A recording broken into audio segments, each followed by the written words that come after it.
January 21st, 2026, 2:47 in the morning. Savasleyka Air Base, Nizhny Novgorod Oblast, 650 kilometers from the nearest Ukrainian position. On the tarmac, 5 MiG-31K interceptors sit wingtip to wingtip. Each one carries a single black torpedo-shaped weapon slung beneath its fuselage. The Kh-47M2 Kinzhal, Russia's hypersonic missile, the one Moscow has used to level apartment blocks in Kyiv and Kharkiv, the one state television calls unstoppable. The temperature outside reads -22 Celsius. Snowdrifts have built up against the blast berms ringing the apron, and the perimeter fence line is patrolled by conscripts doing hourly circuits in unheated UAZ trucks, headlights cutting narrow cones through falling snow.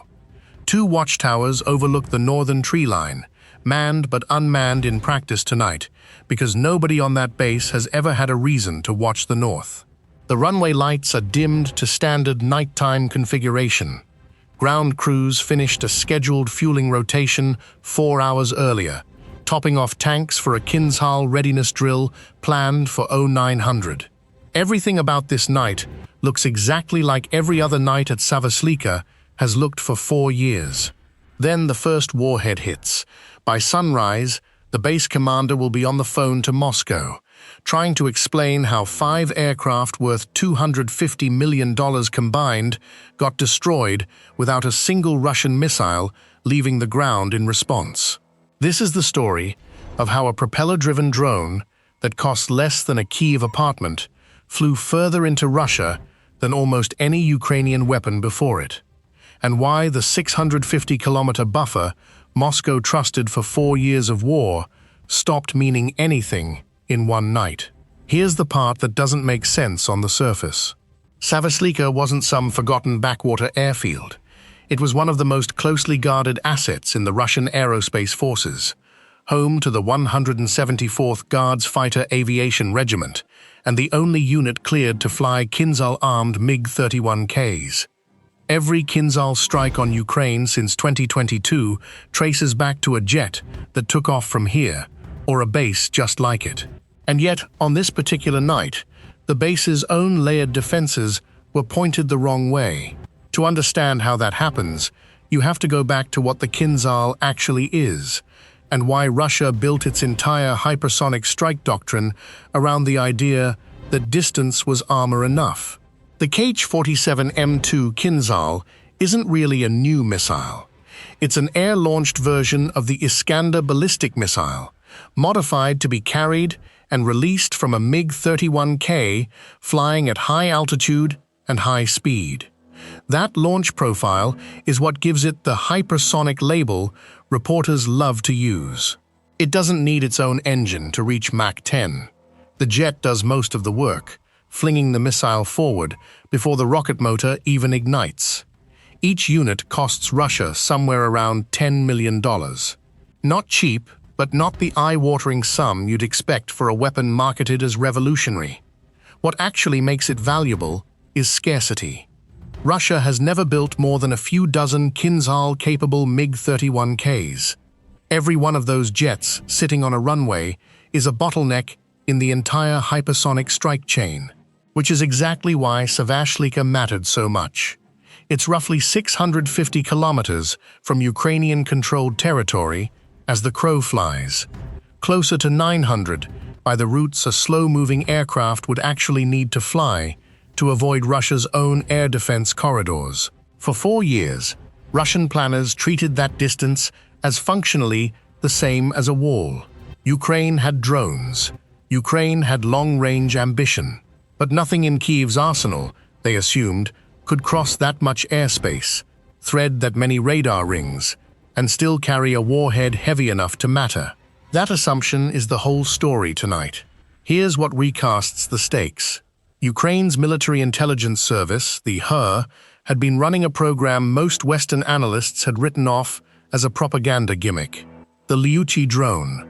The name means fierce in Ukrainian, and until late 2024, most people who'd heard of it assumed it was a slow, cheap nuisance weapon meant to harass Russian refineries a few hundred kilometers over the border.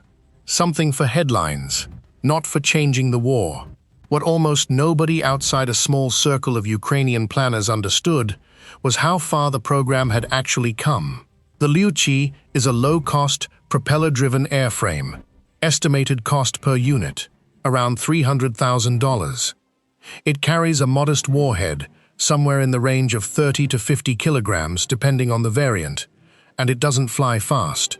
What it does is fly far, low, and quiet, skimming the terrain at an altitude that keeps it below the coverage floor of most long-range radar. An officer inside HER's long-range strike planning cell, working under the call sign SOVA, had spent the better part of 6 months building a specific case for Savasleyka, not because it was an easy target, because it was the one target that would actually hurt.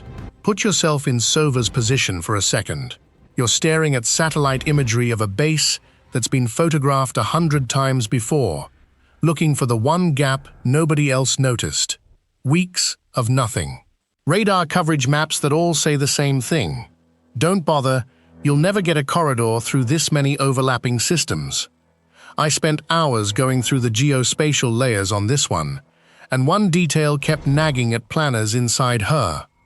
The gap wasn't in the radar coverage itself, it was in the timing of the coverage. Russian air defense units rotate maintenance and calibration schedules on predictable cycles, and for roughly 40 minutes twice a week, one specific low-altitude sector north of the base ran with reduced sensitivity, while a NEBO-M early warning radar cycled through recalibration. 40 minutes, twice a week. That was the whole window. It's not much. But a drone flying at 110 kilometers an hour along a pre-planned route doesn't need much. It needs a corridor wide enough to slip through unnoticed, and a schedule predictable enough to plan around. SOVA's team spent weeks confirming the pattern held. They cross-referenced signals intelligence, open-source flight tracking near the base, and low-resolution commercial satellite passes to triangulate exactly when the gap opened and how long it stayed open. Every confirmation raised the stakes higher, because a single miscalculation here wouldn't just waste a drone wing. It would burn an intelligence advantage Ukraine had spent months building, and it would tell Russia exactly what to fix. Building that confidence meant processing evidence most people would find tedious to the point of madness. Analysts working alongside SOVA pulled archived NEBO-M emissions data going back 14 months, logging every detectable activation against a calendar to rule out coincidence. They cross-checked the pattern against known maintenance directives for Russian early warning radar units leaked through open-source channels the year before, confirming the 40-minute recalibration cycle wasn't a fluke of one unlucky sensor, but a documented procedure baked into the equipment's service manual. One junior analyst on the team reportedly flagged the pattern independently 3 separate times, before anyone above her took the findings seriously enough to build a mission plan around it. That kind of unglamorous, repetitive verification work rarely makes it into after-action summaries. But without it, Savasleyka never gets touched. The unit that would actually fly the mission was commanded by an officer with the call sign Yastrub, Ukrainian for hawk. Yastrub had spent 14 months building and refining the long-range strike wing from what had started as a handful of modified hobbyist airframes into something that could credibly threaten targets on the far side of Moscow. His pilots didn't fly the Lyutyi in the traditional sense. They programmed it. GPS waypoints, inertial backup navigation for GPS-denied stretches, and a terrain-hugging altitude profile designed to keep the airframe under 100 meters for most of the route. Here's the strangest part. The plan very nearly didn't happen at all. 3 weeks before the strike window, a source inside Ukrainian military logistics who'd been feeding her early warning about Russian air defense rotations abruptly went dark. No message, no explanation, just silence, where there used to be a weekly check-in.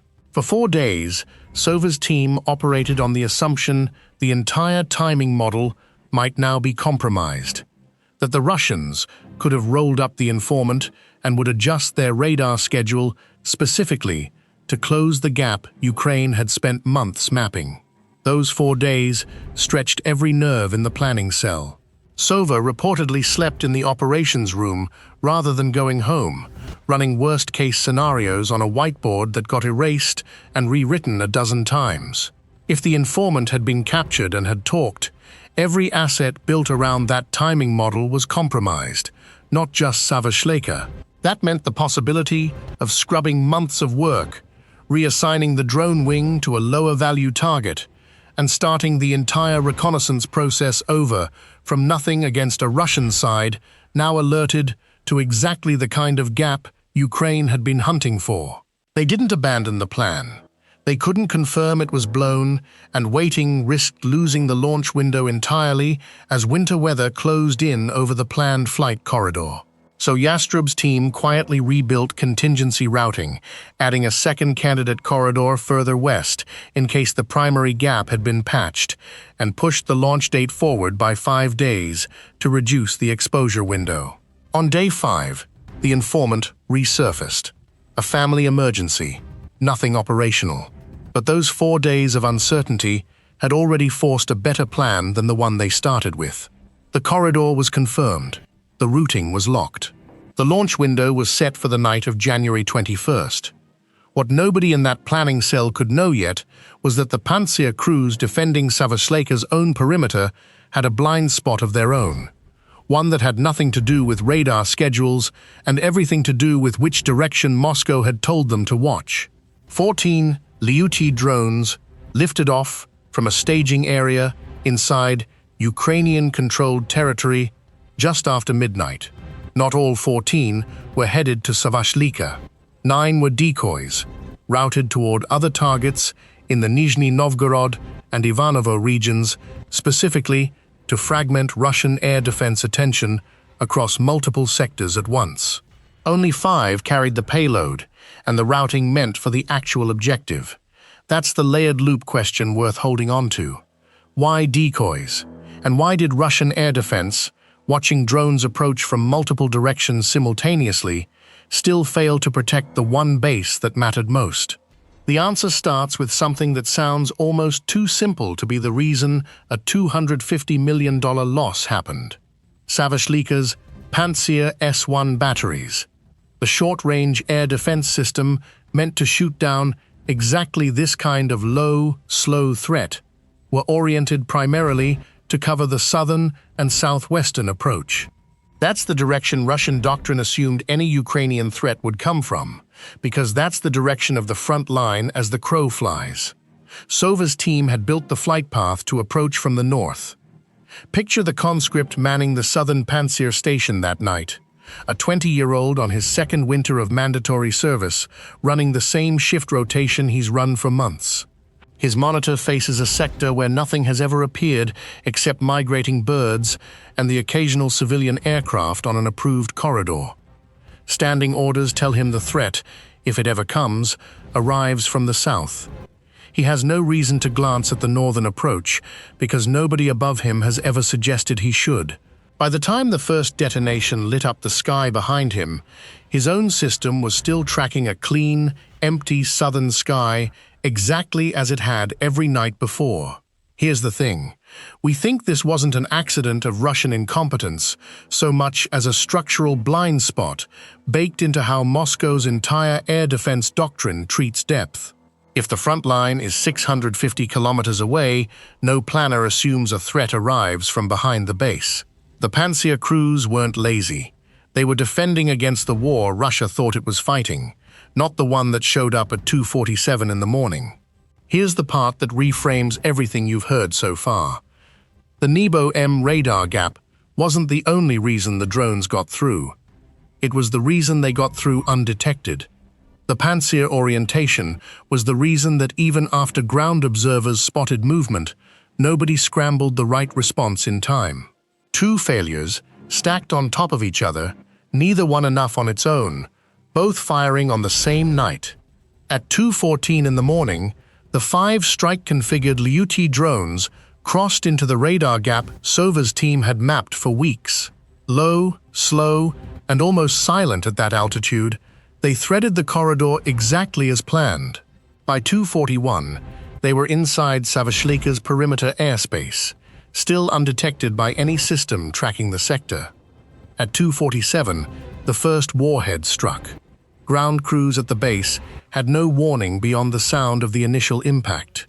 There was no air raid siren, no scramble order, because nothing on the base's own sensor suite had flagged an inbound threat.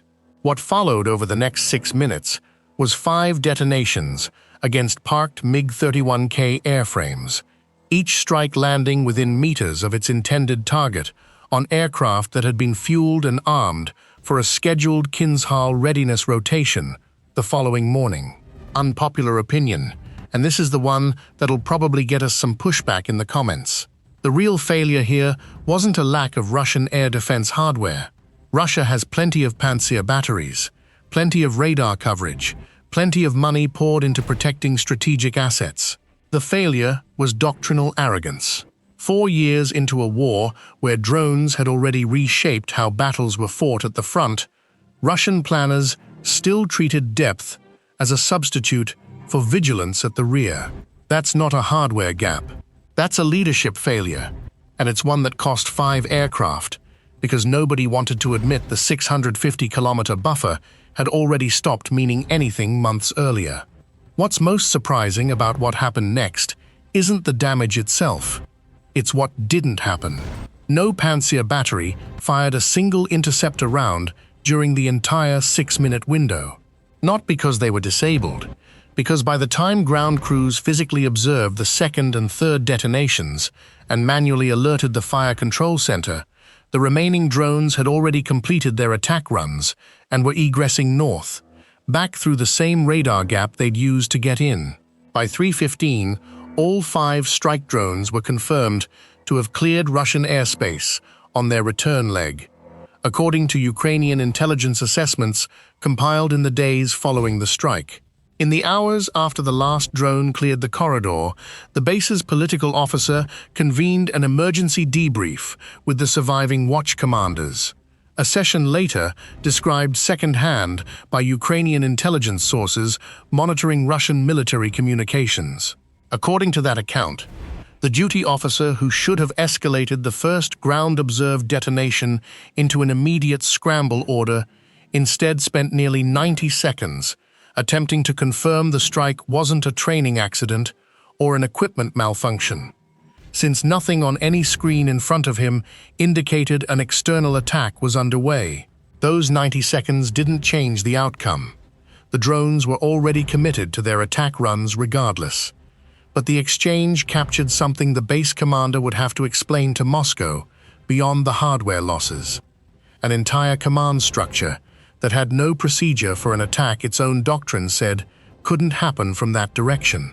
Ukrainian analysts spent the following 72 hours building out a damage assessment using a mix of commercial satellite passes and open-source imagery shared by local residents near the base. Some of it posted to social media before Russian authorities could scrub it.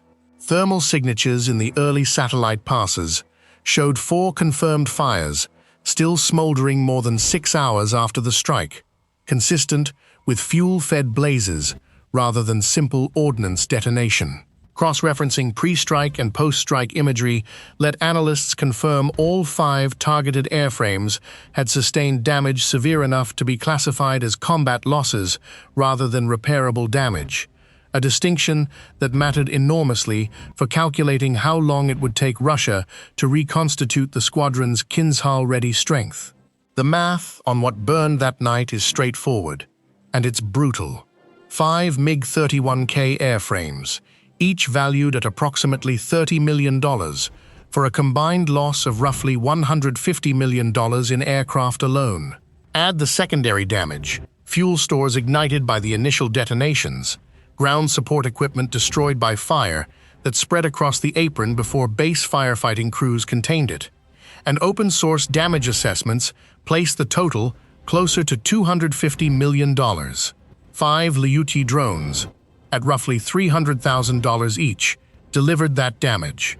Total cost to Ukraine for the strike package, $1.5 million. That's a cost-exchange ratio of nearly 170 to 1, and that's before you count what those 5 MiG-31Ks represented beyond their sticker price. Russia doesn't have an assembly line churning out Kinzhal-capable interceptors. Every one of those airframes takes months to certify for the mission, and the pilots trained to fly them are an even scarcer resource than the jets themselves. The base commander's morning call to Moscow was only the beginning of the reckoning. What Russian military leadership didn't yet understand, standing in front of 5 smoking airframes at dawn, was that the damage to Savasleyka wasn't really about Savasleyka at all. It was about every other base just like it, all of which now had to be treated as equally vulnerable. There's a line in the aftermath assessments, compiled by Ukrainian intelligence analysts reviewing satellite imagery in the days that followed, that reads almost like a warning label for the rest of Russia's strategic aviation fleet.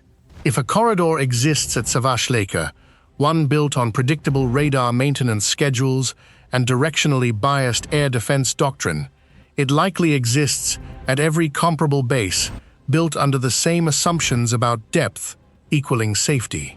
Would you have caught this before it happened? Sitting where the Pantsir crews were sitting that night, trusting a doctrine that told you the threat only ever came from one direction?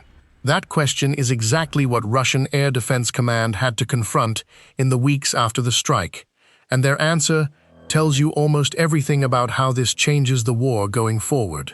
Within days of the Savasleyka strike, Russian military command began issuing dispersal orders for Kinzhal-capable MiG-31K squadrons across multiple air bases in the country's interior.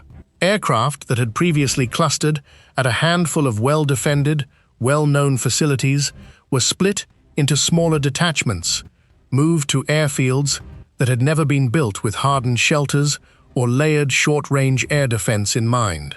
Reports filtering through Ukrainian intelligence channels suggested at least 3 additional bases in the Volga and Ural military districts received orders within the first 2 weeks to construct new revetments and reposition Pantsir batteries to cover a full 360-degree arc rather than the directionally biased setups that had left Savasleyka exposed. The logic makes sense on paper. Fewer aircraft concentrated at any single location means a single strike, however successful, does less total damage. But dispersal comes at a cost Russian planners can't avoid discussing quietly among themselves. Kinzhal launch tempo depends on aircraft, munitions, and trained crews all being co-located and ready to scramble on short notice. Spread those assets across a dozen minor airfields instead of 2 or 3 major ones, and the entire hypersonic strike chain slows down. Fewer sorties per week, longer turnaround times between missions. A weapon Russia marketed as unstoppable, now hostage to logistics it never had to think about before. Here's what this tells us about the broader shape of this war. Depth used to be a form of armor that cost nothing to maintain. You didn't need to spend on hardened shelters or dense air defense rings if the enemy simply couldn't reach you. That calculation is gone now, and every air force built around the assumption that distance alone equals safety is going to have to relearn what protecting an airfield actually requires. Will Russia ever fully recover its pre-Savasleyka Kinzhal launch tempo, or is this the permanent price of a 650-kilometer buffer that stopped being a buffer the moment a $300,000 drone crossed it? Comment yes if you think Moscow adapts and rebuilds the old tempo within a year, or no if you think this kind of strike permanently changes how deep Russia has to disperse its most valuable aircraft.